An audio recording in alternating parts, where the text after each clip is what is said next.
Bien, vamos a ver cuáles son los datos obligatorios en el libro registro de las facturas, del libro registro de facturas emitidas y por qué son obligatorios estos datos. Tengo la chuleta aquí en el portátil, voy a procurar ponértelo en pantalla para que lo veas bien mientras te lo voy explicando. Así que, sin más dilaciones, vamos a ello. Primer dato obligatorio, número de factura.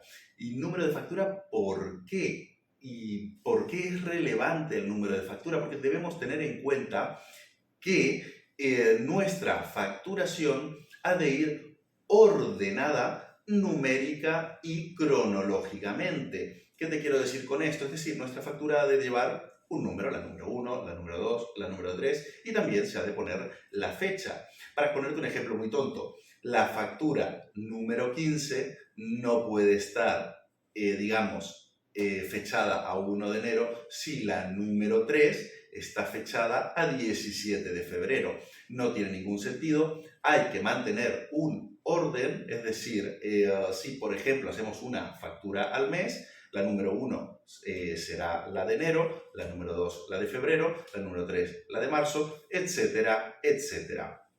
¿Qué recomiendo? Se supone que debemos mantener un orden siempre. Entonces, si empezamos con el número, por ejemplo, 001, durante un año, bien, imaginemos que llegamos a la 333.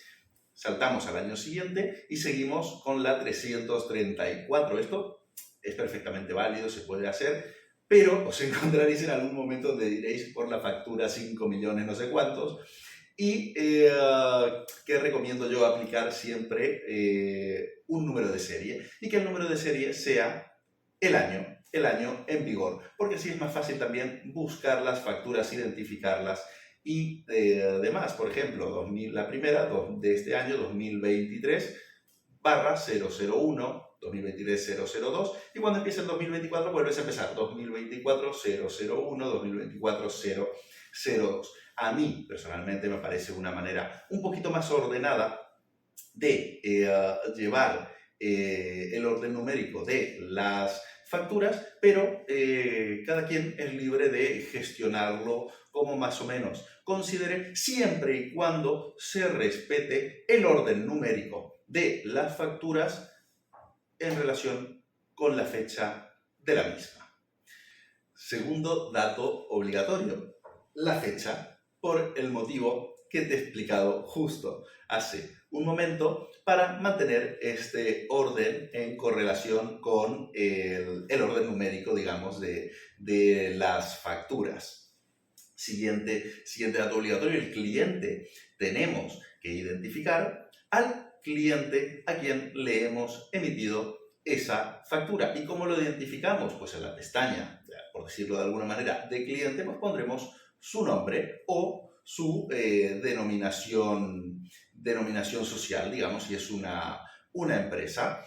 Y como siguiente dato obligatorio, veréis cómo va todo correlacionado entre una información y otra, pues nos solicitan el NIF o el SIF del cliente, es decir, el número de identificación fiscal. ¿Por qué? Porque si facturamos una empresa, no sé, Pepito SL, esta información es pública, se puede llegar a encontrar, identificar esa empresa, digamos, en Internet mismamente o en los registros correspondientes. Se puede llegar a identificar a esta empresa aún sin tener el SIF o teniendo solo el SIF o solo la denominación social. Ahora bien, ¿qué sucede con un autónomo persona física? Que si disponemos solo del SIF o solo del nombre, no está en ningún registro al que podamos acceder y tampoco podremos buscarlo, por ejemplo, en Google. Tú en Google pones el SIF de una empresa o el nombre de una empresa y puedes llegar a identificarla con todos sus datos. Con un autónomo persona física esto no lo vas a poder hacer. Entonces es importante identificar todo esto. Esta información tiene que estar, aparte de que se supone que cuando presentamos nuestros libros, registros a la agencia tributaria en una inspección, a la mutua, para que nos dé el paro o para nosotros llevar nuestro propio control, este libro tiene que ser lo suficientemente completo como para poder trabajar con solo este libro y obtener toda la información que nos interese y esa información, por ello, los datos tienen que ser suficientes. Este es un poco el motivo de identificar suficientemente digamos, a nuestro cliente. Está además decir que, por supuesto, para la agencia tributaria es importantísimo, digamos, para poder correlacionar, digamos, operaciones comerciales, el tener bien identificados a los clientes o a los proveedores, en el caso contrario, digamos, de cada sujeto inspeccionado. Siguiente dato importante, la base imponible de la operación. Para que tengamos en cuenta, la base imponible es el importe que hemos facturado, por decirlo de alguna manera, en neto a nuestro cliente, es decir, sin aplicar impuestos. Por ejemplo, hacemos un servicio, son 1.000 euros, sabemos que después tendremos que aplicar el IVA, si por obligación fiscal debemos hacerlo, pues la factura en total serán 1.210, si es el IVA del 21%, pero la base imponible de esta operación son los 1.000 euros. Así que esta información también debe estar. Yo recomiendo también agregar una pestaña en vuestro libro contable de si está exento, si es una operación exenta principalmente de IVA, si es una operación no sujeta de IVA y luego ya sí, entonces tenemos otra pestaña donde indicamos el tipo de IVA y aquí básicamente va a ser el 21%, que es el tipo general, puede ser el 10%, puede ser el 4% y ahora también tenemos IVA del 5%, pero que esto afecta a la electricidad. ¿Qué más? Otro dato relevante, la cuota. Cuando yo me refiero a cuota, es la cuota tributaria, que es el mismo ejemplo que te puse antes. Si la base imponible de tu factura son 1.000 euros, de tu servicio son 1.000 euros, y tu tipo impositivo del IVA en este caso es el 21%, pues tu cuota tributaria serán 210 euros. Bien, siguiente dato. Si algo de esto no os está quedando claro, por lo que sea, porque quizás estoy dando mucha información utilizando conceptos, digamos, contables o fiscales que quizás no todo el mundo está familiarizado, déjame tu duda en los comentarios y procuramos resolverla, porque esto en concreto es importantísimo que lo tengáis muy claro. Siguiente dato que ha de tener como mínimo el libro registro contable de facturas emitidas, una pestaña donde se indica si hay retención o no de la factura.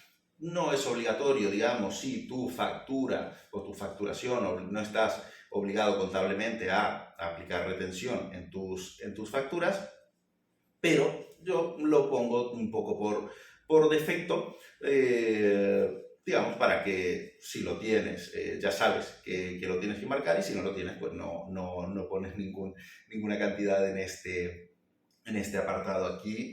No está de más, digamos, tener en cuenta esta información simplemente. Entonces, claro, ¿cuáles son los tipos de retención? Pues pueden ser lo normal, el tipo general es el 15%. Cuando estás en el grupo 2 de los epígrafes de actividad, en esto ya entraremos en profundidad en otro video, pero para que tengas en cuenta, simplemente es el tipo de retención genérico es el 15%, pero puede ser reducido del 7% el año en el que te das de alta en tu actividad y los 2 ejercicios siguientes. Y ahora sí, ya como último dato obligatorio que ha de figurar en tu libro Registro de Facturas Emitidas es el total de la operación, que es lo que te he venido diciendo hasta ahora. Tú tienes tu base imponible, tienes tu porcentaje de IVA, tienes la cuota tributaria, que es ese porcentaje de IVA, digamos, transformado en dinero, puedes tener o no retención y al final tenemos el total. Por ejemplo, base imponible del servicio 1.000 euros, tipo de IVA del 21%, cuota tributaria de ese 21% son 210 euros, total 1.210 euros. Y con esto tenemos la información suficiente para cumplimentar con garantías un libro registro de facturas emitidas. Si no os falta ninguna de estos datos, si estos datos los tenéis como mínimo en vuestro libro, no tendréis ningún problema ni con una inspección tributaria, ni a la hora de pedir la prestación por cese de actividad, ni para poder controlar, cómo está evolucionando vuestra contabilidad o los números, digamos, de la contabilidad de vuestro proyecto empresarial.